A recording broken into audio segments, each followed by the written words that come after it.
మొదటి పత్రిక 15వ అధ్యాయము 10వ వచనం. ఏమన్నానో అది దేవుని యొక్క కృప. నేనేమై ఉన్నానో, నేనేమి చేస్తున్నానో, నేను ఈ విధముగా ఉండగల కారణం దేవుని యొక్క కృప. ఆ పైవత్వం రాయబడుతుంది. ఎలయనగా అపోస్తలులలో తక్కువవాడను, దేవుని సంఘమును హింసించినందున అపోస్తలులకు దేవుని యొక్క సంఘాన్ని హింసించిన వాడు. అటువంటి వాడనైన నేను ఇక్కడ అంటున్నాను, నేనేమై ఉన్నాను అది దేవుని యొక్క కృప. కనుక ఆయన కృప నిష్ఫలము కాదు, ఆయన కృప నిరర్థకము కాదు, ఉపయోగము లేనిది మాత్రం కాదు. దేవుని యొక్క కృప మన ఎడల ఏ విధంగా ఉంటుంది? దేవుని యొక్క కృప, ఎందుకంటే ఆయన అంటున్నాడు, నేనేమై ఉన్నా దేవుని యొక్క కృప వల్ల తప్ప నా వల్ల అయితే మాత్రం కాదు. చూడండి, వారందరికంటే నేను ఎక్కువగా ప్రయాసపడుతుంది, ప్రయాసపడినది నేను కాదు, నా తోడైన దేవుని యొక్క కృప. నేను ఎంతగా ప్రయాసపడినప్పటికీ ప్రయాసపడినంత మాత్రం నేనైతే కాదు, దేవుని కృపే నాకు సహాయం చేసింది. కనుక దేవుని కృప ఏ విధంగా మన నెలలో ముందు నేర్చుకున్నాం. పౌలు అంటున్నాడు, నేను ఏ పని చేస్తున్నాను దేవుని యొక్క కృప వల్లనే. ఆ కృప నిరర్థకము కాదు, వ్యర్థమైనది మాత్రం అయితే కాదు. కాబట్టి నేను ఎంత ప్రయాసపడినప్పటికీ ఆయన కృపే నన్ను బలపరిచింది. కనుక దేవుని కృప మన యొక్క జీవితంలో ఏ విధంగా ఉందో నేర్చుకుందాం. చూడండి, అదే కొరింథీయులకు రాసిన పత్రిక 12వ అధ్యాయంలో చూద్దాం. సంబంధమైన బహుమానం, దేవుని కృప మన నెల ఆత్మ సంబంధమైన వరాన్ని ఇచ్చేదిగా ఉంది. ఆత్మ సంబంధమైనవి అంటే దేవునికి ఇష్టమైనవి, అంటే మన దేవునికి సన్నిధిలో ప్రదర్శించబడినవి, దేవుని సన్నిధిలో ఉండవలసిన యొక్క వరాల్ని ఆయన ఇచ్చేవాడు ఉన్నాడు. అందుకే పౌలు అంటున్నాడు, నేనేమై ఉన్నాను దేవుని యొక్క కృప. నా వల్ల అయితే కాదు, నన్ను బలపరిచిన దేవుని యొక్క కృప. కనుక ఆయన కృప నిష్ఫలము కాదు. కానీ రాయబడిన మాట, ఆయన కృప మన వరములను ఇచ్చేదిగా ఉంది. గలతీయులకు రాసిన పత్రిక 5వ అధ్యాయంలో రాయబడుతుంది, ఆత్మ ఫలములు ఏమనగా అని 22వ వచనంలో రాయబడుతుంది. ఇక్కడ మనము ఆత్మ ఫలాన్ని ఫలించాలి. ఆత్మ ఫలములు అంటే దేవుని యొక్క సన్నిధిలో మనకు ఉండవలసిన యొక్క లక్షణాలు, దేవుని యొక్క బిడ్డలుగా మనకు ఉండవలసిన యొక్క లక్షణాలు కూడా రాయబడుతున్నాయి. కనుక అవి మన దేవుని యొక్క సన్నిధిలో కలిగి ఉన్న వారిగా ఉండాలి. రాయబడుచున్న మాట, ఆయన యొక్క చిత్తము లేకపోయినట్లయితే, ఆయన యొక్క సహాయం లేకపోయినట్లయితే, కనుక ఆయన కృప నిరర్థకము అయితే కాదు, వ్యర్థమైనది మాత్రం కాదు. ప్రియమైన వాళ్ళగా దేవుని యొక్క వాక్య భాగం రాయబడుచుంది. ఆయన కృప మనలకు వరములను ఇచ్చేదిగా ఉంది. సహోదరుల ఆత్మ సంబంధమైన వరముల గురించి మీకు తెలియకుండా నాకు ఇష్టం లేదు, మీకు తెలుసుకోవాలి. ఆత్మ సంబంధమైన తర్వాత విషయంలో రాయబడుతున్నాయి, ఆత్మ సంబంధమైన యొక్క బహుమానాలు 9 ఎక్కడ రాయబడుతున్నాయి. 7వ వచనంలో చదివినట్లయితే అర్థమవుతుంది. కానీ ఏమైతే మనకి ఆత్మ సంబంధమైనవి దేవుని యొక్క సన్నిధిలో మనం ఏమైతే ప్రదర్శించాలో, కనపరచాలో, అవన్నీ కూడా అక్కడ రాయబడుతున్నాయి. కనుక యేసు యొక్క కృప మనకు వరమును ఇచ్చేదిగా ఉంది. చూడండి, 1వ అధ్యాయం చూద్దాం. అదే కొద్ది 1వ అధ్యాయం 7వ వచనం రాయబడుతుంది, ఏ కృప కూడా కృపావరమునందున లోపము లేక మీరు మన ప్రభువైన యేసు ప్రత్యక్షత కొరకు ఎదురు చూస్తున్నారు. అంటే it is revealed by God. అంటే యేసు ప్రభు యొక్క ప్రత్యక్షత కొరకు మనం కృపావరములను కలిగిన వారిగా ఉండాలి. ప్రియమైన వారా, వాక్య భాగం రాయబడుతున్నట్టుగా ఆయన కృప మనకు వరములను ఇచ్చేది ఉంది. వరములు ఇచ్చేది మనకు ఉంది కనుక అదే 12వ అధ్యాయము 7వ వచనంలో ఒకసారి చూడండి. 11వ వచనం, 12వ అధ్యాయము 11వ వచనం. వరములు ఇస్తూ కార్యసిద్ధిని కలుగజేసే దేవుని యొక్క కృప, దేవుని యొక్క కృప మనకు బహుమానాలు ఇచ్చేదిగా ఉంది. కానీ మన యొక్క జీవితం ఎటువంటి వారమైనప్పటికీ పౌలు అంటున్నట్లుగా నన్ను బలపరిచిన వారి యందు నేను సమస్తమును చేయగలను. దేవుని కృప వలనే నేను నా యొక్క జీవితంలో ఏ పని చేసినప్పటికీ ఇక్కడ ఆయన అంటున్నాడు, అదే యొక్క వచనంలో 15వ అధ్యాయంలో నేనేమై ఉన్నాను దేవుని కృప వలన అయినను మరియు నాకు అనుగ్రహింపబడిన ఆయన కృప నిష్ఫలము కాలేదు. నేను ఎంత ప్రయాసపడినప్పటికీ నన్ను బలపరిచినది నా యొక్క జీవితం, నన్ను నడిపించేది దేవుని యొక్క కృప. ప్రియమైన వాళ్ళ దేవుని కృప మన యొక్క జీవితంలో ఏం చేస్తుందంటే వరాల్ని ఇచ్చేది ఉంది. ఆత్మ సంబంధమైనది దేవుని యొక్క పరిచర్యలో మనం ఉపయోగించుకోవాల్సినది. ప్రేమ, సమాధానం అనేది రాయబడుతున్నాయి. ఆ 9 కూడా మన యొక్క జీవితంలో దేవుని యొక్క పరిచర్య మన బహుగా వాడబడిన వ్యక్తముగా ఆయన కృప మనల్ని బలపరిచేదిగా ఉంది కనుక పౌలు నేనేమై ఉన్నా దేవుని యొక్క కృపే. కృప లేకపోతే మనం అంటూ ఉంటాం, మనం పాడుతూ ఉంటుంది, కృపలు క్షణం నేను ఊహించలేను. దేవుని కృప మనల్ని బలపరిచేదిగా ఉంది మన యొక్క జీవితంలో. దేవుని కృప మనకు ఇక్కడ బహుమానాలు ఇచ్చేదిగా ఉంది. ప్రియమైన వాళ్ళ ఆయన కృప మనల్ని మోటివేట్ చేస్తుంది. దేవుని యొక్క సన్నిధిలో యథార్థమైన వారిగా, నమ్మకమైన వారిగా ఉన్నాడు. రెండోది చూద్దాం, తీతుకు రాసిన పత్రిక 3వ అధ్యాయము 6వ వచనం చూద్దాం. కృప మనను నీతిమంతులుగా చేస్తుంది. దేవుని కృప మన నీతిమంతులుగా చేస్తుంది. ఎందుకంటే అనీతిమంతులైన మన కొరకు నీతిమంతులైన యేసు ప్రభు తన ప్రాణాన్ని అప్పగించాడు. ప్రభువుని వినడానికి యోగ్యము కానటువంటి వారమైన మన కొరకు ఆయన తన ప్రాణాన్ని ఫలంగా పెట్టిన వాడిగా కనబడుతున్నాడు. కాబట్టి రాయబడి వచ్చింది, మనం ఆయన కృప వలన నీతిమంతులుగా తీర్చబడుతున్నాం. అంటే పాపం వల్ల మనము అనీతిమంతులుగా ఉండిపోయాం. నీతిమంతులుగా మనం తీర్చబడాలంటే మీ అంటూ జస్టిఫైడ్ బై గాడ్, దేవుని చేత మనము మార్పు చెందవలసిన వారిగా ఉండాలి. అదే రాయబడుతుంది 2 రాసిన పత్రిక 3వ అధ్యాయం 24వ వచనంలో రాయబడుతుంది, ఉచితముగా ఆయన విమోచనం ద్వారా మనము నీతిమంతులుగా ఎంచబడుతున్నాం. చదవండి 3వ అధ్యాయం 24వ వచనం. నమ్మిన ప్రతి వారు కూడా యేసు ప్రభు ద్వారా ఆయన విమోచనం ద్వారా ఉచితముగా నీతిమంతులుగా తీర్చబడ్డారు. కనుక ఆయన కృప మన నీతిమంతులుగా చేస్తుంది. ఇది విశ్వాసం ద్వారా కృప చేతనే రక్షింపబడి ఉన్నారు. కాబట్టి మన యొక్క జీవితం లక్షణాన్ని కూడా రాయబడుతుంది. నిత్య జీవనం గురించిన నిరీక్షణను బట్టి దేవునికి వారసులగుటకై ఆ పరిశుద్ధాత్మ మన రక్షకుడైన యేసుక్రీస్తు ద్వారా ఆయన మన మీద సమృద్ధిగా కుమ్మరించున్నాడు. కాబట్టి మన యొక్క జీవితంలో మనం నీతిమంతులుగా ఉండాలి అని ఆయన తన పరిశుద్ధాత్మ చేత మన మీద కుమ్మరిస్తున్నాడు. ఆయన కృపను ప్రియమైన వాళ్ళ ఆయన కృప మనం నీతిమంతులుగా చేస్తుంది. ఉచితముగా మనము అనీతిమంతులము, మనము నిందారహితులము.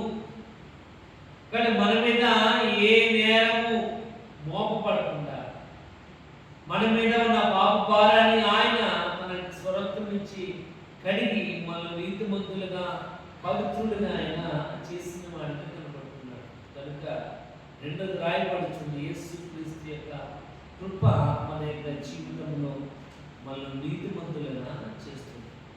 చూడండి, యోహాను సువార్త 7వ అధ్యాయము 37వ వచనం. నీతిమంతులుగా తీర్చబడాలి అంటే ఎవరైనా వారి పాప భారము నుండి విడుదల చేయబడాలి అంటే యేసే మార్గము, యేసు దగ్గరికి తప్పకుండా రావాలి. అంటే రాయబడి ఎవడైనా తప్పుకుని నీడలా నాయకుడు వచ్చి వాడి యొక్క తప్పుగా తీర్చుకోగలడు. కానీ వాడి యొక్క దాహం తీరాలి అంటే ప్రభు చెంతకు రావాలి. ఎందుకంటే ఆయన దగ్గర జీవజలములు పారుతున్నాయి. ఎవలాస్టింగ్ లివింగ్ వాటర్ ఉన్నాయి దగ్గర. ప్రియమైన వాళ్ళరా అక్కడ వాక్య భాగం రాయబడుతుంది నాయకుడు. ఇక్కడ ఆయన నేను నీతిమంతులుగా చేస్తాను కాబట్టి అనీతిమంతులైన ప్రతి వారు కూడా రక్షింపబడాలి అంటే అదే రోమన్ల సంబంధం రాయబడుచు మనం ఇంకా పాపమై ఉండగానే యేసు ప్రభు మన కోసం చనిపోయాడు. అనీతిమంతులైన మన కొరకు ఆయన తన ప్రాణాన్ని ధారపోసిన వాడు కనబడుతున్నాడు.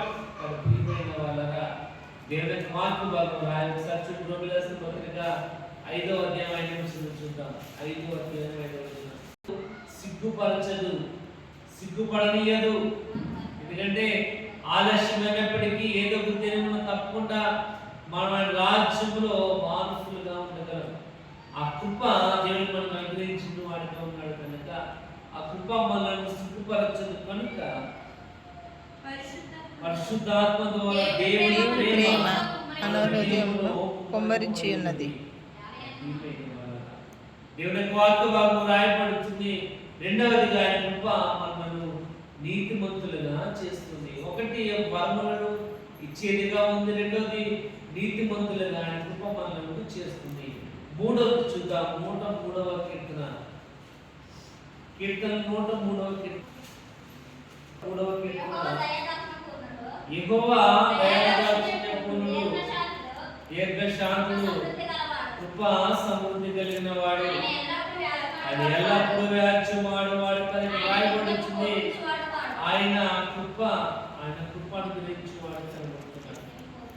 103వ కీర్తన రాయబడుతుంది. ఆయన ఎల్లప్పుడూ వ్యాజ్యమాడు వాడు కాదు, దేవుని దయాదాక్షిణ్యపూర్ణుడు, దీర్ఘశాంతుడు, కృపా సమృద్ధి కలిగిన వాడు. ఆయనలో కృప సమృద్ధి కలిగిన ఆ కృపను ఆయన మనకిచ్చేవాడికి ఉన్నాడు. అంటే పౌలు అంటారు, నేనేమై ఉన్నానో అది దేవుని యొక్క కృప. నేను ఉండడానికి కారణం దేవుని యొక్క కృప. ఆయన కృప నిరంతరము కాదు, ఆయన కృప సిగ్గుపరచుతుంది. ఆయన కృప నన్ను బలపరిచేదిగా ఉంది. కాబట్టి ఇక్కడ అంటున్నాడు ఆయన కృప ప్రాప్తించేవాడికి ఉన్నాడు. ఏ విధంగా ఆయన కృప ఇచ్చేవాడు ఉన్నాడని రాయబడుతుంది. ఆయన కృప సమృద్ధిగా ఇచ్చేవాడు.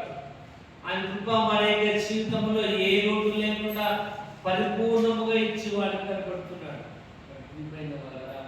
మూడవది ఆయన కృప మన సమృద్ధిగా కృప ప్రాప్తించేవాడు ఉన్నాడు కనుక.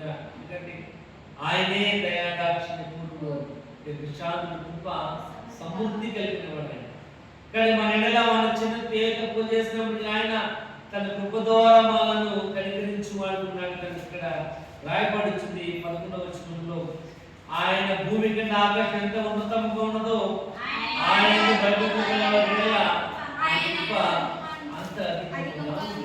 అంటే ఎవరైనా ఎందు భయం కలిగిన వారు ఉంటారో వారి ఆయన కృప అంత అధికముగా పుష్కలంగా సమృద్ధిగా ఉందని వాక్యం రాయబడుతుంది. మూడవది ఆయన కృప మన యొక్క జీవితంలో సమృద్ధిగా ఇచ్చేవాడుగా ఉన్నాడు. చూడండి నిర్గమాకాండం 33వ అధ్యాయం ఒకసారి చూద్దాం. వచనం, మార్గము నాకు తెలుపు, నీ కటాక్షము నీ కృప నా మీద చూపించు. చూడండి, కాబట్టి నీ కటాక్షం నీ కృప నెడల కలిగిన ఎడల నీ కటాక్షం నెడల కలిగినట్లుగా దయచేసి నీ మార్గము నాకు అది ఫాలో యూ. నీ అప్పుడు నేను నిన్ను వెంబడించు, అప్పుడు నేను తెలుసుకున్న మాట్లాడతాను.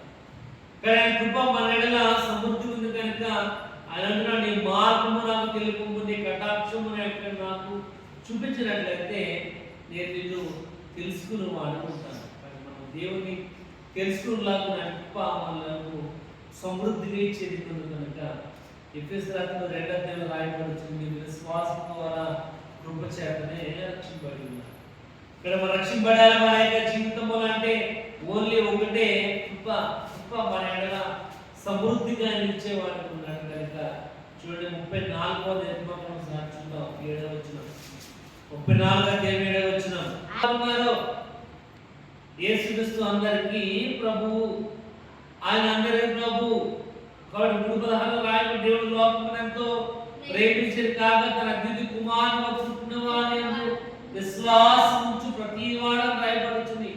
అంటే ఎవరైతే ఆయన అంగీకరిస్తారో అంగీకరించిన వారి ప్రతి వారిని కూడా ఆయన కృపను సమృద్ధిగా ఇచ్చేవాడు ఉన్నాడు. ఆయన 1000 మందికి కృపను సమృద్ధిగా ఇచ్చేవాడు ఉన్నాడు. ఇక్కడ 103వ కీర్తనలో రాయబడుతుంది, తండ్రి తన కుమారుడు జాలి పడిన యెహోవా తన భక్తుల ఎడల దాచుకున్నవాడు ఉన్నాడు. అంటే ఒక తండ్రి తన కుమారుడు తన బిడ్డలు ఏ విధంగా పెంచుతాడు, ఏ విధంగా ప్రేమ కలిగిన వాడు ఉంటాడు, అటువంటి కృపను ఆయన మన ఎడల సమృద్ధిగా ఇచ్చేవాడుగా కనబడుతున్నాడు. ప్రియమైన వాళ్ళరా, చూడండి అదే 18వ వచనం, ఆయన కృప యుగయుగములు నిలుచును, ఆయన నీతి వారి పిల్లల తరముల వరకు నిలుచును. 103వ కీర్తన. ప్రియమైన వాళ్ళ ఆయన కృప తరతరము నిలిచేదిగా ఉంది. ఎందుకంటే ఆయనలో తన కృప సమృద్ధిగా ఇచ్చేవాడు ఉన్నాడు. ప్రియమైన వాళ్ళ 3వ కృప ప్రాప్తించేవాడు, ఈ యొక్క జీవితాల కృప సమృద్ధిగా నీ మీద కుమ్మరించేవాడు ఉన్నాడు. కనుక ఆయన కృప లేకపోయినట్లయితే మన యొక్క జీవితం మనము ఊహించలేని వారిగా ఉంటాయి. ఆయన అంటున్నాడు, ఆయన కృప నన్ను సిగ్గుపరచు. నేను ఏ స్థలంలో ఈ క్షణంలో ఏమై ఉన్నానో అది ఆయన యొక్క కృపైన మూడుగా ఉండి నన్ను నడిపించేదిగా ఉంది. ప్రియమైన వాళ్ళ అది ఆయన కృప. 3వది ఆయన కృప మన సంతృప్తిగా సమృద్ధిగా ఇచ్చేదిగా ఉంది ఆయన కృప. 4వది చూద్దాం, 2 కొరింథీ 2వ పత్రిక 2 కొరింథీ 12వ వచనం, నా బలహీనత యందే బహు సంతోషముగా ఆశపడుతున్నాను. 4వది ఆయన కృప మనకు తృప్తినిచ్చేదిగా ఉంది, తృప్తిపరిచేది దేవుని యొక్క కృప. మన యొక్క జీవితంలో ఆయన కృప మనను సాటిస్ఫై చేయగలదు. ఆయన కృపే మనకు మన యొక్క బలహీనత. ఇక్కడ పౌలు అంటున్నాడు, నా కృప నీకు చాలు, నా కృప నీకు చాలు. ఎందుకు నా కృప నీకు చాలంటే ఆయన కృప చాలు మన యొక్క జీవితంలో, ఏమి అవసరం లేదు. అందుకే మొత్తం 6:33లో రాయబడుతుంది, ముందుగా ఆ నీతిని ఆయన రాజ్యం. ఎప్పుడైనా నీతి రాజ్యం మనం ఎత్తిన వారు ఉన్నామో ఆయన కృప మనం తృప్తిపరిచేదిగా ఉంది. ఆయన కృప మన యొక్క జీవితంలో మనకు బలహీనతల నుంచి విడుదల చేసేదిగా ఉంది. నేను అంటున్నాడు, నా బలహీనత యందు నా శక్తి పరిపూర్ణమగుచున్నది అని ఆయన నాతో చెప్పాడు. ఎందుకంటే మన బలహీనతలో మన శక్తి ఏమవుతుందంట, డబల్ అవుతుంది. ఎప్పుడు బలహీనతలో. కానీ బలహీనతలో మనం ఏమవుతుందంటే మన శక్తి డబల్ డిక్రీజ్ అయిపోతుంది, తగ్గిపోతుంది. మనకి ఎప్పుడైతే జలుబు రాగానే ఏమైపోతుందంటే మనం బాగా నీరసించిపోతూ ఉంటాం. మన యొక్క బలహీనత ఏమో డబల్ అయ్యి డిక్రీజ్ అయిపోతుంది. కానీ ఇక్కడ పౌలు అంటున్నాడు, నా బలహీనత యందే నా యొక్క శక్తి ఏమవుతుందంటే పరిపూర్ణమవుతుంది, ఇంక్రీజ్ అవుతుంది. కనుక క్రీస్తు శక్తి నా మీద నిలిచుండు నిమిత్తము విశేషముగా నా బలహీనత యందే బహు సంతోషముగా అతిశయపడుతున్నాను.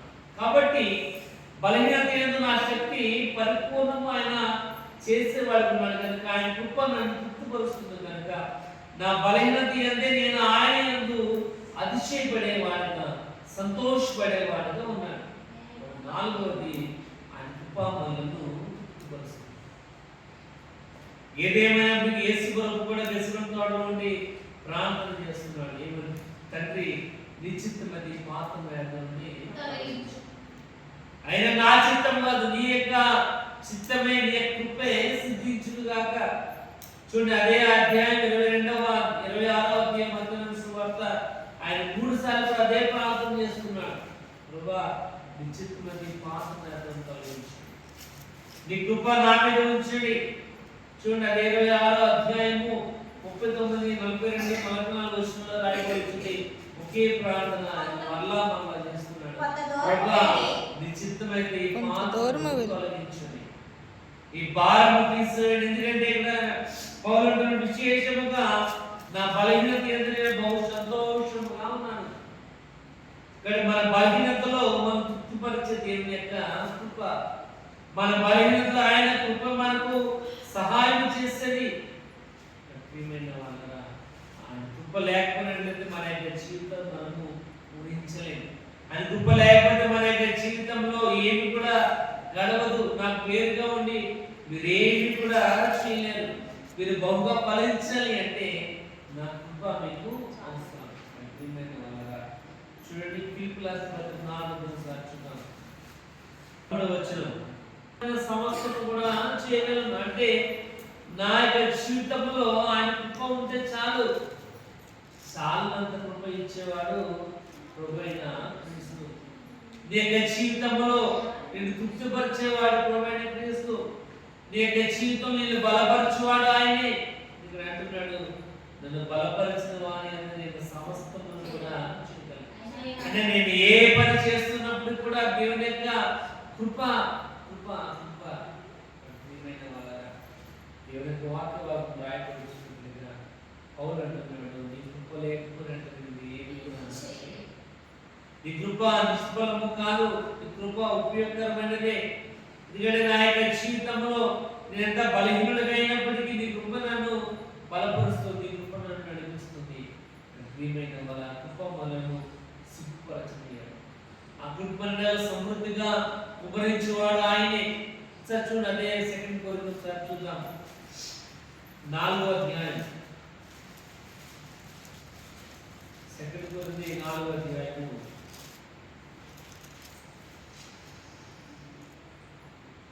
7వ వచనం.